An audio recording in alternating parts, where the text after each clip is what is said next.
আসসালামু আলাইকুম সুপ্রিয় নিবন্ধনধারী ভাই ও বোনেরা এবং নিবন্ধন পরীক্ষার্থী ভাই ও বোনেরা, আশা করি আপনারা ভালো আছেন। অনেকেই জানতে চেয়েছেন যে আসলে প্রাইমারি চাকরিটি ভালো না আসলে কলেজ প্রভাষক ভালো। এক্ষেত্রে বিভিন্ন মতভেদ রয়েছে। আসলে কমেন্টের মধ্যে এতগুলো রেসপন্স করা ঠিক না এবং দেওয়া সম্ভবও না। তাই আজকে আমরা তুলনামূলক কিছু আলোচনা করব। ইনশাআল্লাহ ভিডিওটি দেখলে আপনারা জানতে পারবেন যে আসলে আপনার জন্য কোনটা ভালো।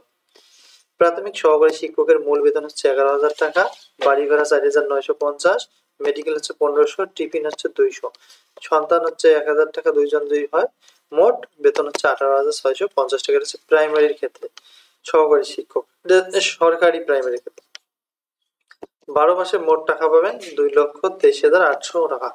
ঈদ বোনাস দুইটি 22,000 টাকা, বৈশাখী ভাতা সহ বছরে 2,48,000 টাকা পাবেন। আর এমপিভুক্ত কলেজের প্রভাষকের বেতন 22,000 টাকা, বাড়ি ভাড়া এগুলো সব সহ মোটামুটি 21,300, বর্তমানে কিন্তু 22,400 টাকা স্টার্টিং বেতন পাওয়া যাচ্ছে একজন কলেজ প্রভাষক পদে। আর 12 মাসে তাদের আয়টা হবে 2,55,600 টাকা। এখানে দেখেন 12 মাসে আয় হচ্ছে 2,55,000, আর এখানে প্রাইমারিতে 12 মাসে আয় হচ্ছে 2,23,000, তার মানে কিছুটা কম প্রাইমারিতে। ঈদ দুটি উৎসব সহ মোট হচ্ছে 2,71,000 টাকা। আর এখানে এনারা পাচ্ছেন, এটা হচ্ছে 12 মাসে 2,71,000 পাবেন কলেজ প্রভাষকরা, আর প্রাইমারি ক্ষেত্রে পাবে 2,48,000 টাকা সব ক্ষেত্রে।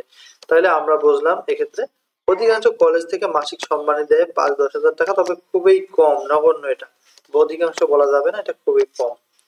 আর প্রাইমারিতে কিন্তু এককালীন পেনশন আছে, এমপিভুক্ত কলেজে পেনশন নাই, এককালীন আছে। তবুও যাদের একান্ত সরকারি চাকরি ইচ্ছে তাদের জন্য প্রাইমারি বেটার। তবে আমি মনে করি যারা প্রাইমারি ক্ষেত্রে নিজ জেলায় নিজ উপজেলার মধ্যে রয়েছেন তাদের জন্য প্রাইমারি বেটার। আর বিশেষ করে মেয়েদের জন্য প্রাইমারি অবশ্যই ভালো। কলেজের চাকরি সম্মানের দিক দিয়ে ভালো, কিন্তু কলেজের ক্ষেত্রে যদি দূরে হয় তাহলে কলেজে না করাই উত্তম। তবে কাছাকাছি হলে আপনারা কলেজে যোগদান করতে পারেন। কলেজে বেতন এবং অন্যান্য সুযোগ সুবিধা রয়েছে, যেমন প্রাইমারিতে কিন্তু আপনার 10টা বা 9টা থেকে 4টা বন্ধ থাকতে হয়, আর কলেজের ক্ষেত্রে কিন্তু আপনার হাইয়েস্ট 9টা থেকে বা 10টা থেকে একটা বন্ধ, 2টা বন্ধ, এর মধ্যে কিন্তু আপনার শেষ। অথবা কিছু কলেজ রয়েছে আপনার একটা ক্লাস রয়েছে, একটা ক্লাস নিয়েই চলে আসতে পারেন।